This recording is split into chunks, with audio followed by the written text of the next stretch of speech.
But I think that's been accelerated actually by the current state of affairs in the United Kingdom, in that it doesn't feel like people are ready to fight yet. There aren't enough people awake yet. Now, some major news from one of our outspoken family members. Father Calvin Robinson has announced today on X some personal news. It is with a heavy heart that I announce I am leaving the United Kingdom. Starmer's dark Satanic Mills are not for me, but I will be back. For now, it is time to regroup. I will not cease from mental fight, nor shall my sword sleep in my hand. And he spoke about his decision on his Lotus Eaters show. Watch. But I think that's been accelerated actually by the current state of affairs in the United Kingdom, in that it doesn't feel like people are ready to fight yet. There aren't enough people awake yet. It feels like in other parts of the world, there are people that still believe in freedom and still believe in Christ and are willing to fight for what's right. And I'm hoping that in joining them and becoming a soldier among many, that we can regroup and we can build an army. I'm speaking metaphorically, but we need to be stronger as Christians, as Brits, as Englishmen. We're not there yet. And so I will make a stand in the next general election. But in the meantime, I'm going to work as a full-time parish priest in a parish elsewhere. London is no longer safe. I have moved out of London, and I'm a nomad at the moment, floating around without a home. But I've been offered a home, and I'm going to go and serve and minister to good people, good faithful people, and hopefully come back with stronger and with more encouragement, and not on my own. At the moment in England, it feels very much that there are so few of us that we're on our own. And Ben Habib, I know a lot of people, a lot of very good people who this country cannot afford to lose, who are having exactly those considerations at the moment. What do you make of Father Calvin's decision? Well, it's interesting. I am very disappointed that he feels he has to leave the country. I've looked across the globe for various reasons. I can't actually find a country that's better than the United Kingdom. I mean, there are ones with lower tax rates, there are ones with better law and order and so on, but they come at the cost of your democratic voice in a way that we at least haven't got to so far yet in this country. And, you know, I actually think all of Western civilization is being challenged. But he is right. He is right that the British people are very slow to react, and I think it's part of our DNA. You know, when we're moved to queue, aren't we? We're quite a timid nation, if you like, and I think that's a good thing in many ways because we have a largely peaceful democracy, and I wouldn't like to see us turn into the kind of French dystopia that you see on the Champs-Élysées every time they have a disagreement with their government.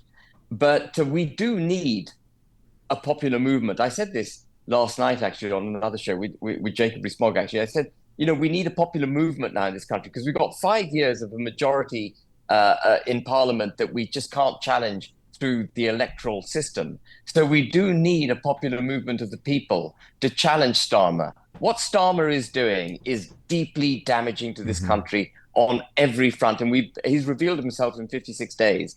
So we do need to get people out, to awaken people, to get them out, get them on the streets in a peaceful way. I don't want to be arrested for advocating violence. I'm not advocating violence. Get them out in a peaceful way and make it absolutely known to the government that the British people are not with him in the agenda that he's following. Yeah, the problem is they're too terrified. I mean, Rebecca, I'll come to the political way that we can do this in a moment, because I think you'll both have fascinating insights on that in terms of UKIP and Reform UK. But how do you just feel about Calvin personally, the fact that as a strong, principled, religious man, he no longer feels safe here? Isn't that horrible? Yeah, I mean, I do find it quite sad. I get it, actually. You know, and one of the reasons why I did resign from politics and I've been so quiet for God, maybe the last six, gosh, I shouldn't say that in this segment talking about Calvin. In the last 6-7 months I've been so quiet is because I feel such despair with politics and with the country, and that it feels so hopeless. So I get it. I know where he's coming from. I'd be interested to know where he's going. But yeah, no, what else can you do right now? Because, Ben's obviously talking about that the country is slow to wake up. Yeah, completely true. At what point is everybody going to wake up and go, oh, crikey? We were saying this long before the general election. We were telling everybody that would listen, you're going to get Labour. It's going to be worse. Guess what? It's worse. We told you so. But why are people not there yet? Why are they nowhere near there? And when will they get there? Calvin went a little bit further in his video. Watch this.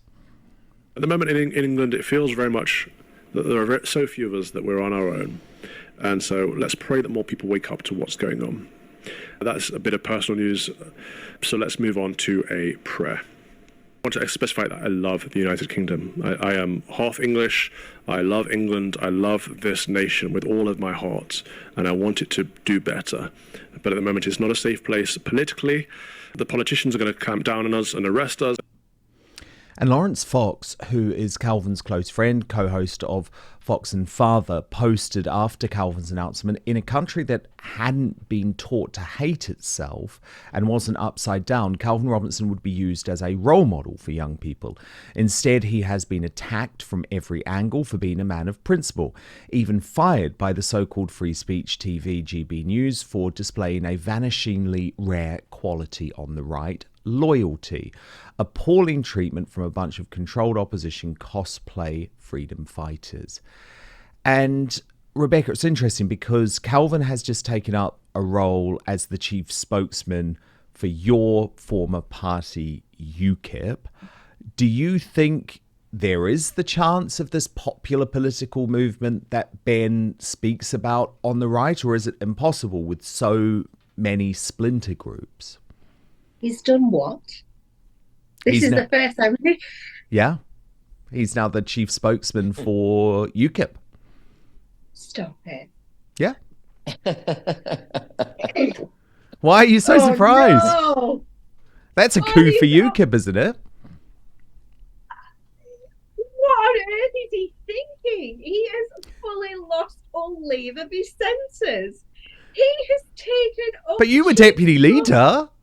Yes, I was, and I left for a whole lot of reasons that I have declared to everybody. UKIP is an absolute dead dog that needs to fold. What is Calvin doing, involving himself in a party that, in my personal opinion, has got goodness? I'm flabbergasted. I've left you speechless. I've left you speechless. That never happens. Okay, well, Ben Habib, what do you make of that? I mean, obviously, you are still a member of Reform UK, but you would argue you can't actually be a proper member of Reform UK. No, I read your brilliant article earlier today. Issue. Yeah. Yeah, and I read your brilliant article today. I think it was on, was it Thank Conservative you. Home that it was on? But yes. Very, very strong piece where you are starting to praise the fact that Reform UK seems to be listening to you. You have been very forthright in terms of the need for the party to democratise. It has to be more than just a one-man band. You say no matter how brilliant that man is, it can't just be Farage's party. So where can this popular movement come from? Is it Reform UK? First, though, what's so important about being independent is that I'll only ever tell you about products that I use and truly believe in and think can improve your lives. That's why I'm delighted to talk to you today about Verso. Look, I've got it here on the table. Absolutely beautiful products, so perfectly packaged as well. And as you may know, I've entered my 40s and the importance of staying healthy as I age has become really critical for me. So after a stressful year, I decided to focus on prioritizing my health, which led to me taking Verso every morning because I was looking for something that could help reverse aging, but that was backed up by solid evidence. And that's where Verso is so effective. It's called Cellbean. That's the main product. It has scientifically proven ingredients that fight the effect of aging by increasing NAD+ levels, which is the stuff that powers every cell in your body. Now, I've been taking the product for a number of months now, right at the start of my day, and it has been genuinely transformative. I have found fasting easier and have lost fat. I'm eating less too, believe it or not, because you know I love my food. But the team at Verso tell me that's due to its blood sugar regulation effects, which lead to fewer cravings. I'm sleeping better as well, which is a really positive thing. So this has taken years off my life, this product, Verso. And Verso also publishes third-party testing from each batch produced to guarantee you are getting what you paid for. And I'm very excited to say that Verso has an amazing offer today. If you head right now to buy.ver.so/outspoken, you will save 15% off your first order. All you need to do is enter the coupon code outspoken at checkout. The link is going to be in the show notes on YouTube and Rumble right now. It's already there, in fact, but I will repeat that address for you, buy.ver.so/outspoken. Use the coupon code outspoken. You won't regret it. I absolutely think it is Reform UK. Reform UK has in its palms at the moment the future of the United Kingdom. It can save the United Kingdom. Its position should not be underestimated. It is now polling miles ahead of the Tories, and Labour's popularity is going to fall. It's not inconceivable that Reform UK may top the Westminster poll quite soon.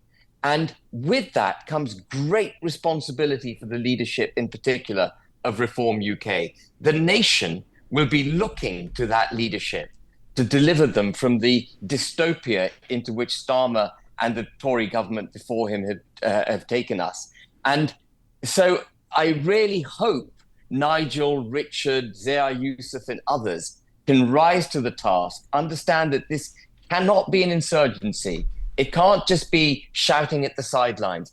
They've got to get serious. They've got to make sure they have all the branches that they're talking about. They professionalize in the way they're discussing, that they get the best candidates. It's all about candidates. Get the best candidates coming forward, get the best policies for the United Kingdom, and allow these to float up to the top of the leadership, and that the leadership itself is kept honest by having the ability for the people who are members of the party to remove them. That is a basic form of governance. And if Reform can rise to that challenge, money will come its way, further popularity will come its way. It'll be in a virtuous circle, a virtuous self-reinforcing circle. And it could then form the next government. And we may then be saved. And so this is a pivotal moment in politics. Has Nigel and the senior team at Reform got the ability to deliver this country the redemption that it so badly needs? And have you spoken to Nigel at all personally since leaving as deputy? No. Okay. There's been a bit of public pressure, as you might have seen. Yeah. From me, I mean. Yeah. Yeah. No, indeed. And that's the problem, isn't it?